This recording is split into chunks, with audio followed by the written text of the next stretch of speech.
चलिए आज हम बात करेंगे मोशन। फिजिक्स में मोशन क्या होता है। सिंपल हम जानते हैं क्या होता है motion. A body is said to be in motion when its position changes continuously with respect to stationary object. मतलब यह है कि जब कोई बॉडी टाइम के साथ किसी फिक्स स्टेशनरी ऑब्जेक्ट के साथ अपना प्लेस चेंज करता है उसे हम मोशन कहते हैं। राइट। पहले इसका हम डेफिनेशन लिख लेते हैं, फिर इसकी डिटेल में हम चर्चा करेंगे। Motion, a body is said to be a body is said to be in motion, said to be in motion, said to be in motion or moving when its position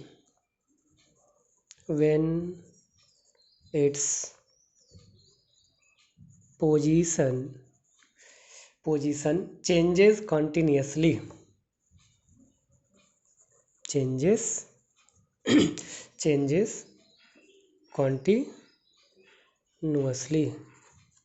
continuously with respect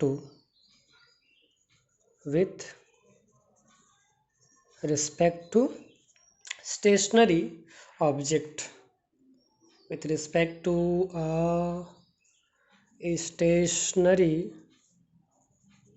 stationary object. इसका मतलब सिर्फ ये हुआ कि कोई भी object उसे motion में कहेंगे जब अपना पोजीशन एक फिक्स ऑब्जेक्ट के साथ चेंज कर रहा हो। जैसे मान लेते हैं कोई एक कार है, ठीक, वो यहाँ पे ऐसे है, ये एक कार है, ठीक, आर्टिफिशियल कार है। यहाँ पे कोई घर, आखिर हमें कैसे पता चलेगा कि यह मूव कर रहा है या नहीं मूव कर रहा है। तो एक यहाँ पे हम बिल्डिंग बनाते हैं, ये उसका डोर हो गया, ये उसका विंडो हो गया, यानी ये फिक्स है, ठीक। अब यही कार 5 सेकंड कह लेते हैं, आफ्टर 5 सेकंड, 5 सेकंड बाद ये यहाँ पे आ गया, यहाँ पे ऐसे, तो इसको हम क्या बोलेंगे, मोशन। यानी कि जो समय के साथ अपने पोजीशन को चेंज करे उसे हम मोशन कहते हैं। छोटा सा डेफिनेशन था ये, ठीक है, तो ये याद रखेंगे। अब हम बात करेंगे डिस्टेंस क्या होता है। तो डिस्टेंस पाथ पे डिपेंड नहीं करता है, उसका डायरेक्शन क्या लिया जा रहा है। डिस्टेंस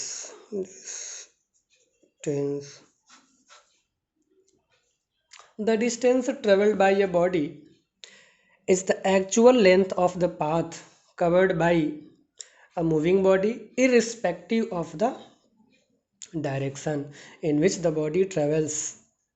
मतलब जिस डायरेक्शन में मूव कर रहा है उसके डायरेक्शन को नहीं लेते, यहाँ केवल मैग्नीट्यूड से मतलब है। इसका डेफिनेशन पहले लिख लेते हैं, तो क्या होगा, the distance travelled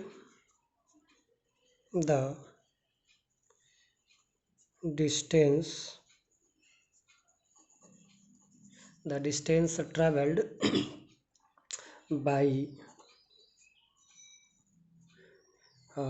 body, the distance traveled by a body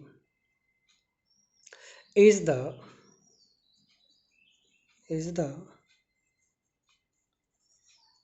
actual length of the path,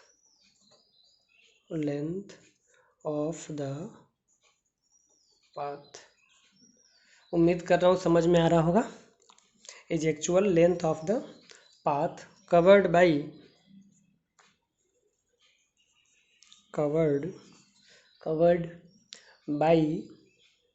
a moving body,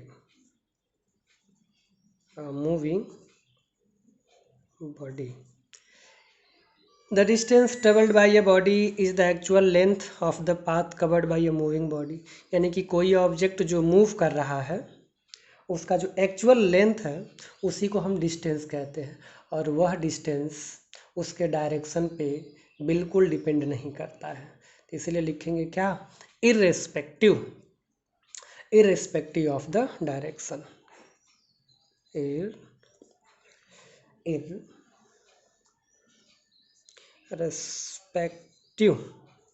irrespective of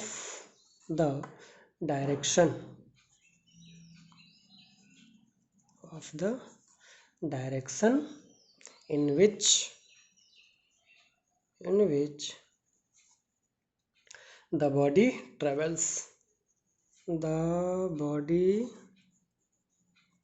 travels, यानी कि जिस डायरेक्शन में बॉडी मूव कर रही है उस डायरेक्शन से हमें कुछ भी लेना देना नहीं है। अब जैसे मान लेते हैं, एक एग्जांपल लेते हैं कि कोई ऑब्जेक्ट है, इस पॉइंट ए से मूव करना स्टार्ट किया और ये यहाँ पे पहुँच आया इस पॉइंट बी पे, और यह चला 10 किलोमीटर। तो ये हो गया डिस्टेंस। ये भी तो हो सकता है कि ये ऐसे आ जाए, ठीक है। तो ये पाथ, पहला पाथ मान लिया, इसको दूसरा मान लिया, तो यह भी डिस्टेंस, इसमें 8 किलोमीटर लगा। तो हमें ये जो मैग्नीट्यूड दिख रहा है 8 किलोमीटर और 10 किलोमीटर, उससे मतलब है, इसके डायरेक्शन से कोई लेना देना नहीं है। ये हो सकता है ऐसे आ जाए, या हो सकता है ऐसे आ जाए, या सीधे चला जाए। तो सीधे चला जाए तो इसे डिस्टेंस भी कहेंगे और डिस्प्लेसमेंट भी कहेंगे, अभी आगे हम लोग देखेंगे। तो यहाँ पे बहुत सारे पाथ हमने देखा, ठीक है। तो इसके डायरेक्शन से कोई लेना देना नहीं, इसीलिए डिस्टेंस को कहते हैं स्केलर क्वांटिटी। अभी स्केलर क्वांटिटी क्या होता है अभी देखेंगे इसमें आगे, ठीक है। अब हम देखते हैं डिस्प्लेसमेंट। क्या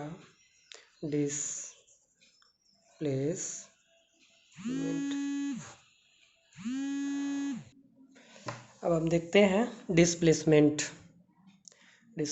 क्या होता है। The shortest distance between 2 point, definition पहले लिखते हैं, the shortest distance between 2 points between 2 points, उसको हम कह सकते हैं पहला इनिशियल पॉइंट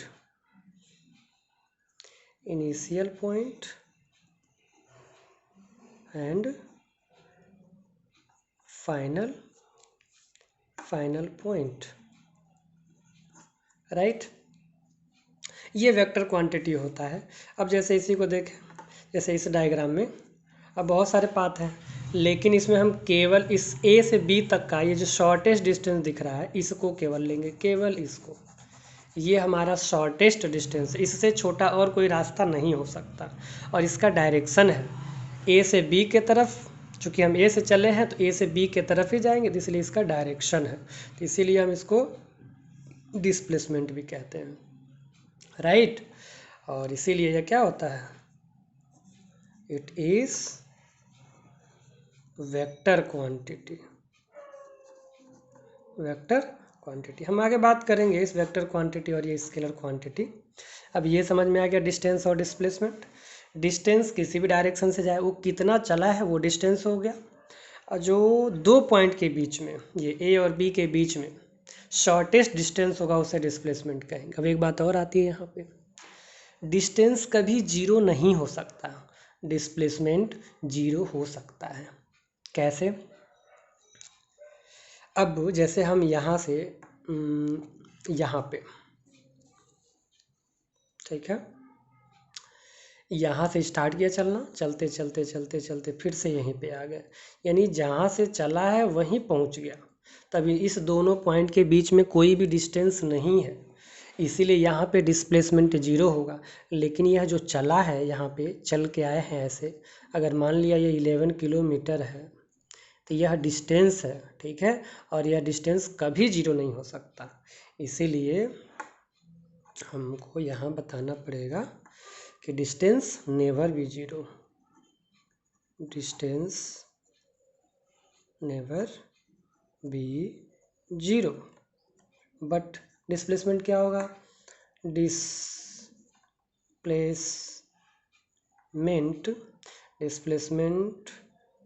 में बी जीरो, डिस्प्लेसमेंट जीरो हो सकता है बट डिस्टेंस कभी जीरो नहीं होगा, राइट। अब हम बात करेंगे स्केलर क्वांटिटी की। अब हम लोग बात करेंगे स्केलर क्वांटिटी। अभी हमने बताया कि स्केलर क्वांटिटी जैसे डिस्टेंस स्केलर क्वांटिटी है, डिस्प्लेसमेंट वेक्टर क्वांटिटी है। तो स्केलर क्वांटिटी होता क्या है? स्केलर क्वांटिटी में वह फिजिकल क्वांटिटी जिसमें मैग्नीट्यूड और डायरेक्शन दोनों हो, उसे हम स्केलर क्वांटिटी कहते हैं।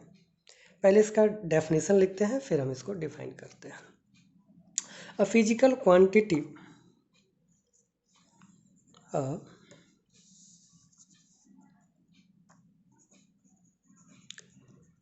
फिजिकल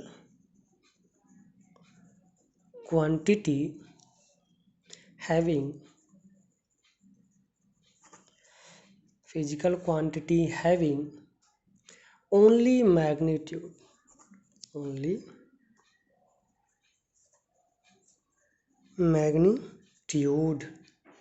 is known as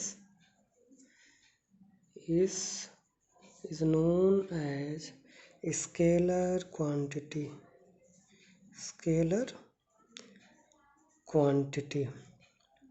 यानी जिसमें केवल मैग्नीट्यूड हो, यानी एक वैल्यू, केवल फिक्स वैल्यू होगा, उसे हम कहते हैं क्या, स्केलर क्वांटिटी। जैसे डिस्टेंस हो गया, स्पीड हो गया, स्पीड के बारे में आगे पढ़ेंगे, फिर मास हो गया, ये सब इनका डायरेक्शन नहीं होता है, इसीलिए ये सब स्केलर क्वांटिटी है, ठीक है। जैसे अभी डिस्टेंस में हमने बात किया कि उसमें किसी भी रास्ते से जाएं, ठीक है, किसी भी डायरेक्शन से जाएं, उसका उस डायरेक्शन का डिस्टेंस से कोई लेना देना नहीं है, राइट, ओके। अब हम बात करेंगे वेक्टर क्वांटिटी का, जिसमें मैग्नीट्यूड और डायरेक्शन दोनों हो, उसे हम कहते हैं वेक्टर क्वांटिटी। अब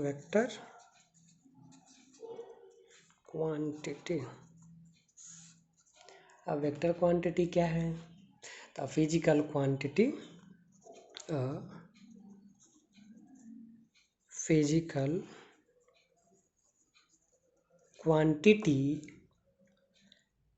having magnitude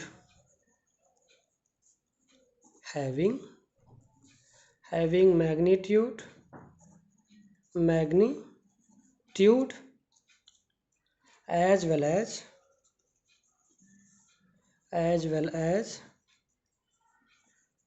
डायरेक्शन, ठीक है। इसमें मैग्नीट्यूड और डायरेक्शन दोनों हो, उसे हम वेक्टर क्वांटिटी कहते हैं। As well as direction is known as vector quantity.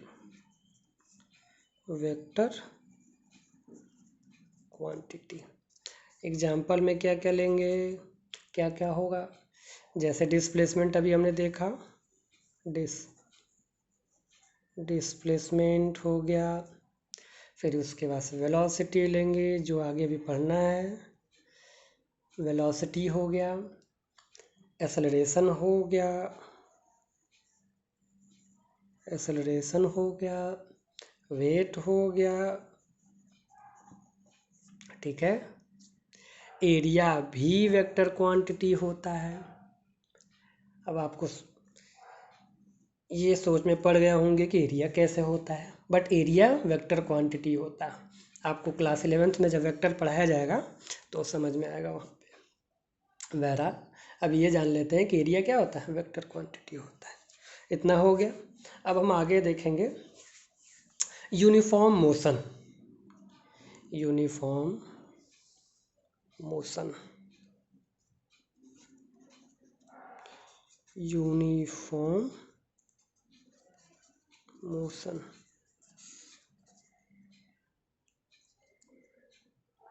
Uniform motion, तो नाम से क्लियर है, यूनिफॉर्म मतलब हर जगह बराबर होगा। A body has a uniform motion if it travels equal distances in equal interval of time, right. Uniform motion. A body has a uniform motion if it travels equal distances in equal interval of time. कैसे, example से देखते हैं। अब यहाँ पे मान लिया कुछ इंटरवल बना लेते हैं, ऐसे ऐसे, एक यहाँ थोड़ा सा और बढ़ा के, मान लिया 5 किलोमीटर का इंटरवल है, भी 5 किलोमीटर है, 5 किलोमीटर, 5 किलोमीटर, मतलब यहाँ से यहाँ तक 5, ये भी 5, ये भी 5 और ये भी 5। क्वेश्चन में ये कह रहा है equal distances in equal interval. तो ये मान लो 5 किलोमीटर है, तो अगर पहले 5 किलोमीटर को 30 मिनट लग रहे हैं, 30 मिनट, तो अगला 5 किलोमीटर को भी 30 मिनट लगना चाहिए, राइट। अगले 5 को भी 30 मिनट लगने चाहिए, अगले 5 को भी 30 मिनट लगने चाहिए। अगर ऐसा होता है तो उसे हम बोलेंगे यूनिफॉर्म मोशन, ठीक है। इसका ग्राफ होता है ये स्ट्रेट लाइन, इसका ग्राफ ऐसे होगा, ये x एक्सिस है, ये y एक्सिस, ये वो है, इसको हमने कह दिया टाइम, और ये हो गया वेलोसिटी, ये स्ट्रेट लाइन होगा। जैसे जैसे टाइम बढ़ाते जाएंगे वैसे वैसे डिस्टेंस बढ़ता जाएगा। जब यहाँ पे होगा तो वेलोसिटी ये होगी, जब टाइम यहाँ होगा तो इसकी वेलोसिटी ये होगी, ऐसे मिला लेंगे, ठीक है, ऐसे। जब यहाँ पे होगा तो ये ऐसे यहाँ पे होगा, ठीक है। तो ये हो गया ग्राफ यूनिफॉर्म मोशन का, राइट। अब हम बात करेंगे नॉन यूनिफॉर्म मोशन का। ये हो गया नॉन यूनिफॉर्म मोशन। तो नॉन यूनिफॉर्म में सिंपल थोड़ा सा चेंजिंग होगा। A body has a non uniform motion if it travels unequal distances in equal interval of time. जो ऊपर डेफिनेशन लिखे है उसी में क्या करेंगे, इक्वल के जगह पे अनइक्वल डिस्टेंसेस कर देंगे और in equal interval of time. दोनों में से कोई भी अगर अनइक्वल है तो हो सकता है, या तो दोनों अलग अलग हों, राइट। तो दोनों में कर सकते हैं। पहले इसका हम डेफिनेशन लिख लेते हैं। अब यहाँ पे इस वाले में क्या कह रहा है, a body has a non uniform motion if it travels unequal distance. यहाँ पे ये देखने वाली बात है, unequal distance equal interval of time. तो इसके लिए अगर हम बनाएं डायग्राम, तो यहाँ पे भी हम क्या करते हैं, वही सेम चीज़ें लेते हैं 5 का, ताकि आसानी से समझ में आए। ये भी 5 किलोमीटर है, ये भी 5, ये भी 5, ये भी 5। लेकिन यहाँ पे क्या बोला, अनइक्वल डिस्टेंस। तो यहाँ 5 लिया, यहाँ पे ले लेते हैं 6 किलोमीटर, यहाँ पे 8 किलोमीटर, 8 किलोमीटर, ये थोड़ा बढ़ जाएगा, 8 किलोमीटर में यहाँ तक आ जाते हैं, और इसको कह देते हैं 3 kilometre, right. Equal interval of time. अब ये कैसे पॉसिबल है, बिल्कुल पॉसिबल है। यहाँ पे अगर 30 मिनट ही लेते हैं अकॉर्डिंग टू डेफिनीसन, तो यहाँ भी 30 मिनट, यहाँ भी 30 मिनट, और यहाँ भी 30 मिनट। हो सकता है अगर ये डिस्टेंस ज़्यादा है, ठीक है, तो स्पीड कम हो जाए तो टाइम ज़्यादा लगेगा। ये डिस्टेंस और ज़्यादा हो गया, 6 किलोमीटर है, 6 किलोमीटर। जब 6 किलोमीटर है तो जो स्पीड और स्लो हो जाए तो 30 मिनट में ही पहुँचे। यहाँ पे 8 किलोमीटर डिस्टेंस और ज़्यादा हो गया, तो हो सकता है थोड़ा स्पीड तेज कर लें, ठीक है। 5 में कम होगा, इसमें थोड़ा सा ज़्यादा होगा, इसमें और ज़्यादा हो जाएगा। अगर स्पीड ज़्यादा नहीं करेंगे तो 30 मिनट में नहीं पहुँचेंगे, और ये कम है तो बहुत स्लो हो जाएंगे, ताकि हम 30 मिनट में पहुँच जाएं। तो डेफिनेशन के अकॉर्डिंग हो गया क्या, ये हो गया unequal distances in equal intervals of time. तो टाइम तो क्या हो गया, इक्वल है ना हर जगह, 30 मिनट, ठीक है। तो ये हो गया नॉन यूनिफॉर्म मोशन। अब इसका ग्राफ देखते हैं। इसके ग्राफ में क्या होगा, चूँकि इरेगुलरिटी है डिस्टेंस का, तो उसी के अकॉर्डिंग ये चेंज भी होगा। X axis, Y axis, origin, और ये कुछ इस तरह से चला जाएगा। ये होगा नॉन यूनिफॉर्म मोशन। ठीक है, ये नॉन यूनिफॉर्म मोशन का डायग्राम हो गया। अब बात करेंगे स्पीड की। अभी तक तो डेफिनेशंस देखे हमने, लेकिन अब मेन चीज़ें देखना स्टार्ट करेंगे जो हमेशा हम लोग न्यूमेरिकल में यूज करेंगे। अब बात करते हैं स्पीड की। तो स्पीड स्केलर क्वांटिटी है जिसका एसआई यूनिट मीटर पर सेकंड होता है, राइट। डेफिनेशन देख लेते हैं। स्पीड ये बताता है कि कोई भी ऑब्जेक्ट कितना तेज है, कितना स्लो है, मीन्स कितना फास्ट है, कितना धीरे चल रहा है, ये बताता है, राइट। तो पहले इसका डेफिनेशन लिख लेते हैं। Okay, first of all let me right definition of it. The speed of a body, इसका डेफिनेशन है the speed of a body gives us an idea of how slow or fast कितना तेज और कितना धीरे चल रहा है। ठीक है, दैट बॉडी इज मूविंग। ठीक है, बॉडी इज मूविंग। फॉर्मूला क्या होगा? Speed is equal to dt means distance travelled by time taken. ठीक है, डिस्टेंस कितना चला वो और कितना टाइम लिया है, वो हमारा स्पीड का फॉर्मूला होगा। ठीक, अब हम देखते हैं इसका एसआई यूनिट क्या होगा। क्या एसआई यूनिट? तो एसआई यूनिट क्या होगा? मीटर पर सेकेंड। कैसे? एसआई यूनिट हो जाएगा मीटर पर सेकेंड, या इसी को हम ऐसे भी लिख सकते हैं मीटर सेकेंड पे -1, क्योंकि नीचे ऊपर जाएगा तो -1 आ जाएगा। अब इसका सीजीएस क्या होगा? सीजीएस यूनिट ये हो जाएगा, मीटर को सेंटीमीटर में चेंज कर दो, सेंटीमीटर पर सेकेंड, या इसको ऐसे भी लिख सकते हैं सेंटीमीटर सेकेंड इनवर्स। अब ये आया कैसे? ये है डिस्टेंस, ये है डिस्टेंस, और डिस्टेंस का यूनिट एसआई में क्या लेते हैं? मीटर, और टाइम का सेकेंड। तो इस तरह से हो गया ये मीटर पर सेकेंड। ठीक है, अगर कोई ऑब्जेक्ट या कार मान लेते हैं, अगर मूव कर रहा है तो उसके स्पीड को कैसे मेजर करेंगे? तो अगर स्पीड मेजर करना है, तो वो स्पीडोमीटर से नापते हैं। किससे? स्पीडोमीटर से नापते हैं।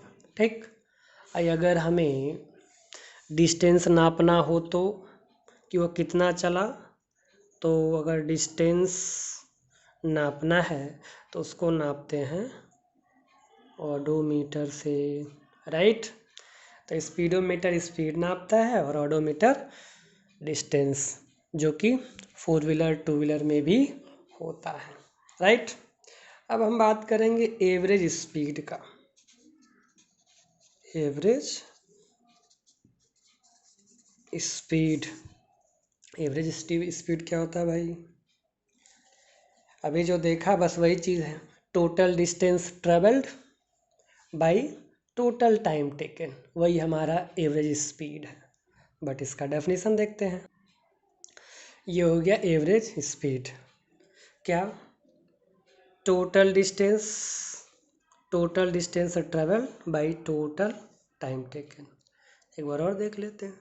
The average speed of a body is the total distance travelled divided by the total time taken to cover this distance.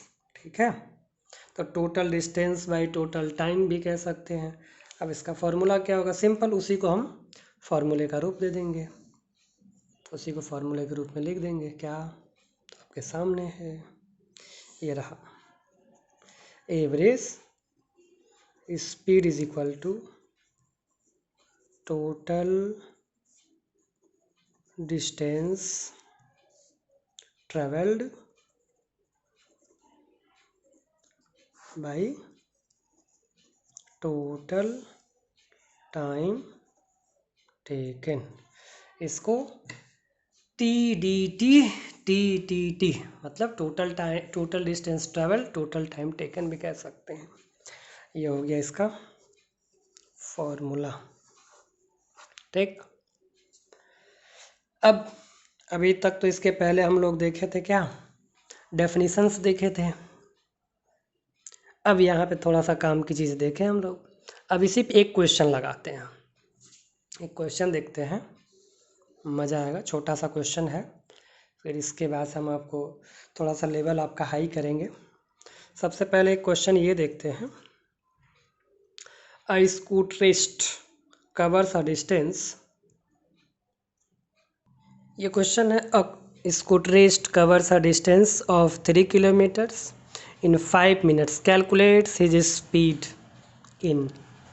Easy तो है, बहुत ईजी है, लेकिन इसके ऑप्शन ये है, पहला किस में फाइंड करना है, सेंटीमीटर पर सेकंड में, दूसरा हमें फाइंड करना है मीटर पर सेकंड में, और जो थर्ड फाइंड करना है वो किलोमीटर पर आवर में।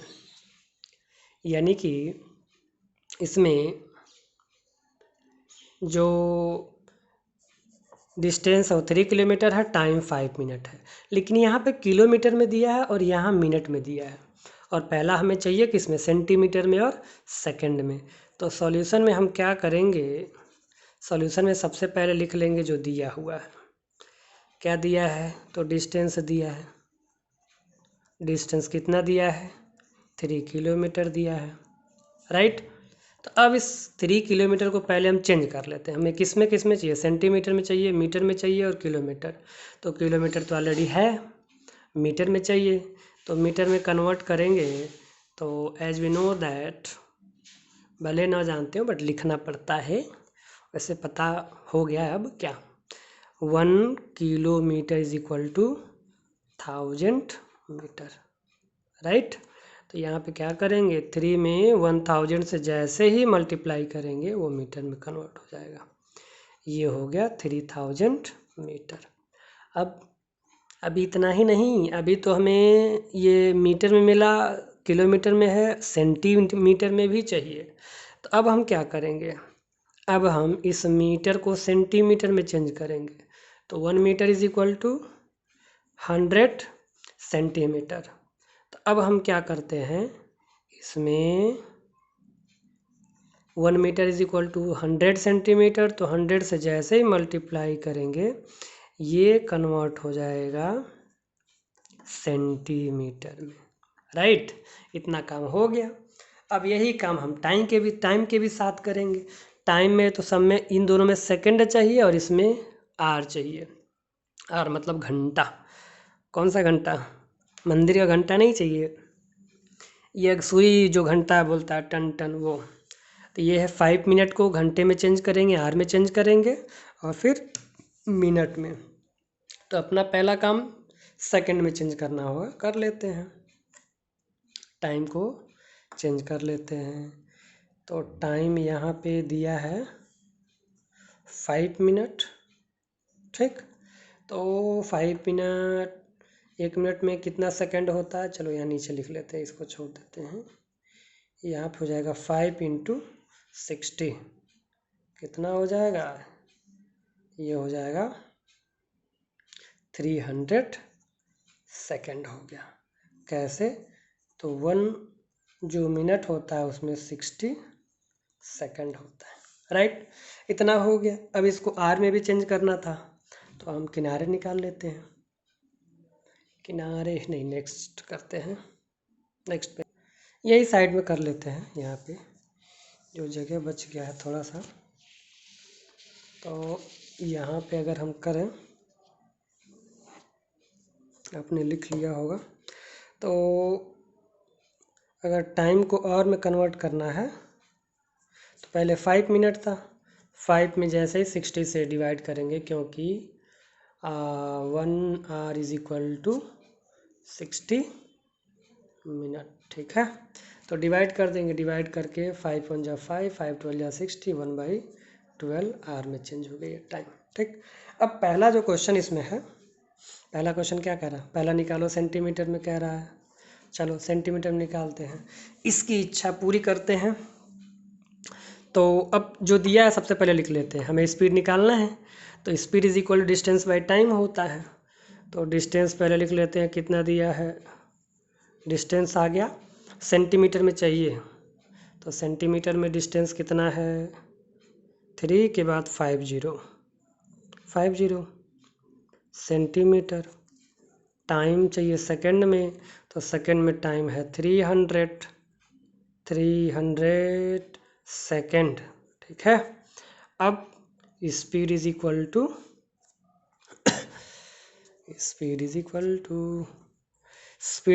To distance by time. तो डिस्टेंस कितना है, डिस्टेंस है 3 के बाद 50 और ये है 300 सेकेंड। 10 खल्लास, 10 और 3 से जैसे ही हम डिवाइड करेंगे इसमें, तो ये आ जाएगा 1000, क्या आएगा यूनिट, सेंटीमीटर पर सेकेंड। ठीक है, ये हमारा पहला आंसर हो गया। अब दूसरे आंसर में कह रहा है, बी वाला जो पार्ट है, बी वाले पार्ट में आप मीटर पर सेकेंड में लाइए। मीटर पर सेकेंड में लाने के लिए जो डिस्टेंस दिया है वो लिख लेंगे। डिस्टेंस कितना है, डिस्टेंस मीटर में चाहिए, तो मीटर में हमारे पास डिस्टेंस कितना था, ये 3000 मीटर। और टाइम कितना था, टाइम हमको चाहिए सेकंड में ही, तो वही 300, यहाँ पे भी सेकंड। अब फिर formula, speed is equal to distance by time. तो डिस्टेंस है 3000, टाइम है 300 सेकंड। 10 और 3 से 10 बार में ये खल्लास हो जाएगा, तो आएगा 10 मीटर पर सेकंड। ये सब यूनिट है, लास्ट में यूनिट चाहिए इसको, ऐसा इसलिए ऐसा करना पड़ रहा है। तो ये हो गया आंसर। ठीक है, नाउ अब थर्ड वाला देखते हैं। थर्ड वाला किलोमीटर पर आवर में चाहिए, तो जो हमारा डिस्टेंस होगा वो किलोमीटर में आया होगा। तो डिस्टेंस किलोमीटर में कितना निकाला है, दिया ही है शुरू में, 3 किलोमीटर दिया था यहाँ पे, तो ये हो गया 3 किलोमीटर। और टाइम इस बार आर में चाहिए, तो आर में हमने निकाला था क्या, यहाँ शुरू में ऊपर ही यहाँ पे 1/12 आर। ठीक, अब लगाते हैं formula, speed is equal to distance by time. तो स्पीड हो गया, अरे स्पीड तो निकालना ही है, डिस्टेंस कितना दिया है 3 किलोमीटर और टाइम 1/12, तो ऐसे होगा। और यह 12 चला जाए खींच ऊपर, तो ये हो जाएगा 3 × 12, 3 × 12 करते हैं मल्टीप्लाई, 12 3 जा 36 किलोमीटर पर आवर, ये हमारा फाइनल आंसर। ठीक है, ये तो सिंपल क्वेश्चन था, लेकिन एक क्वेश्चन और है जिसको अगर इतने से काम चलाना है तो वो क्लास छोड़ सकता है, और थोड़ा सा अगर आगे बढ़ना है तो आप ये भी क्वेश्चन देख सकते हैं। ओके, तो हम लोग अगला क्वेश्चन देखते हैं। वैसे तो आपके काम चलाने भर का तो हो चुका है, लेकिन अगर आप देखना चाहते हैं, थोड़ा अलग क्वेश्चन है जिसमें हमें निकालना होगा एवरेज स्पीड। जो फॉर्मूला अभी हमने देखा उसके पहले, एवरेज स्पीड का total distance travelled by total time taken, उसका यूज होगा। और कैसे निकालते हैं ये, राइट नाउ क्वेश्चन ये है, a car travels 30 kilometre, a car travels 30 kilometer at a uniform speed, at a uniform speed, uniform speed of 40 kilometer per hour, and the and the next 30 kilometer at a uniform speed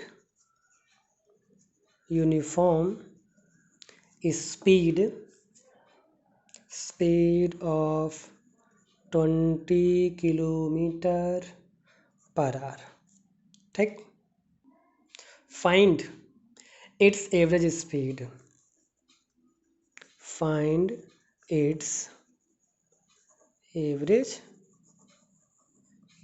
निकालना है, average speed. तो आपको दिख रहा होगा कितना easy question है average speed के लिए। क्वेश्चन में कह रहा है क्या, a car travels 30 kilometre at a uniform speed 40 kilometre. फिर कह रहा है कि नेक्स्ट 30 किलोमीटर का स्पीड है 20 किलोमीटर पर आवर। चलिए देखते हैं सॉल्यूशन में सबसे पहले देख, ऐसे है, इसका 2 इंटरवल बनाते हैं। पहले 30 किलोमीटर, यहाँ पे 30 किलोमीटर। ठीक है, ये 2 पार्ट में है, यहाँ से यहाँ तक 30 और यहाँ से यहाँ तक 30 किलोमीटर। तो यहाँ जो 30 किलोमीटर इसका स्पीड है 40 किलोमीटर पर आवर, यहाँ पे दिया है। और नेक्स्ट 30 किलोमीटर के लिए 20 किलोमीटर पर आवर है। तो डिस्टेंस दिया है और स्पीड दिया है, टाइम नहीं पता हमें। तो यहाँ से यहाँ तक का टाइम हम मान लेते हैं t1 और यहाँ से यहाँ तक का टाइम मान लेते हैं t2, राइट। क्योंकि हमें स्पीड निकालने के लिए डिस्टेंस बाई टाइम चाहिए, speed is equal to distance by time. तो पहले 30 के लिए हम निकालते हैं, ठीक। फॉर फर्स्ट 30 किलोमीटर डिस्टेंस क्या होगा, 30 किलोमीटर होगा। टाइम t1 माना है, स्पीड दिया है, स्पीड कितना है 40 किलोमीटर पर आवर और टाइम मान लिया t1। क्योंकि हमें एवरेज स्पीड निकालना है तो total distance by total time. तो टोटल डिस्टेंस तो पता है 60 किलोमीटर, 30 और 30 60 किलोमीटर, बट टोटल टाइम नहीं पता है। और टोटल टाइम नहीं पता है तो निकालना पड़ेगा। तो यहाँ से t1 निकाल लेंगे इस फॉर्मूले को यूज करके, t2 निकाल लेंगे इस फॉर्मूले में, मतलब इस वैल्यू को रख के, वही करने जा रहा हूँ। ठीक है, तो अब निकालते हैं, since speed is equal to distance by time. अब टाइम निकालना है तो टाइम इज इक्वल टू क्या होगा, डिस्टेंस बाई स्पीड। ठीक, डिस्टेंस बाई स्पीड। अब डिस्टेंस कितना दिया है, डिस्टेंस दिया है 30 किलोमीटर और स्पीड दिया है 40 किलोमीटर पर आवर। तो 0 से 0 कैंसल, बच गया क्या 3/4, ये आर हो गया जिसको हमने t1 माना था। ठीक, अब हम क्या करेंगे, अब इसमें t2 निकालेंगे। फॉर नेक्स्ट कह लेते हैं, नेक्स्ट 30 किलोमीटर। अगर नेक्स्ट 30 किलोमीटर निकालें तो यहाँ पे डिस्टेंस क्या होगा, सेम 30 किलोमीटर ही होगा। स्पीड क्या होगा, स्पीड दिया है 20 किलोमीटर पर आवर। टाइम क्या दिया है, टाइम नहीं पता, निकालना है, t2 मान लिया उसको। ठीक है, अब हम फॉर्मूला जानते हैं, speed is equal to distance by time. Speed है 20, डिस्टेंस है 30, टाइम है t2 को इधर भेजते हैं, 20 को इधर भेजते हैं, तो t2 इज इक्वल टू 30/20। 0 से 0 कैंसल, 3/2। तो t2 की वैल्यू कितनी आ गई, 3/2 आर हो गया ये। अब हमारा काम लगभग ख़त्म हो गया। टोटल डिस्टेंस पता है, टोटल टाइम भी पता चल गया। तो टोटल टाइम निकाल लेते हैं, टोटल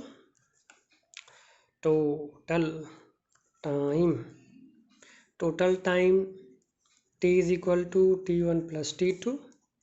t1 कितना है 3/4, T2 कितना है 3/2। अब दोनों को अगर हम सॉल्व करेंगे तो एलसीएम कितना आएगा 4, यहाँ हो गया 3, 2 से इसमें डिवाइड करेंगे 2 आएगा, और 2 का 3 में 6, कितना आ गया 9/4 आर। ये हो गया टोटल टाइम। अब टोटल डिस्टेंस क्या है वो भी लिख लेते हैं। टोटल डिस्टेंस कितना है 30 kilometre plus 30 kilometre is equal to 60 kilometre. अब हमें निकालना है एवरेज स्पीड। हाँ, average speed, average speed is equal to total distance travelled by total time taken. तो टोटल डिस्टेंस कितना है भाई 60, टोटल टाइम कितना हो गया, यहाँ निकाला है 9/4। अब ये 4 ऊपर आ जाएगा, राइट। तो जैसे ही ऊपर जाएगा 60 × 4, 9 नीचे रह जाएगा। अब क्या करेंगे, इसको कट करेंगे। 3 से ही काटें अगर तो ये हो जाएगा 20, तो इस तरह से 20 4 जा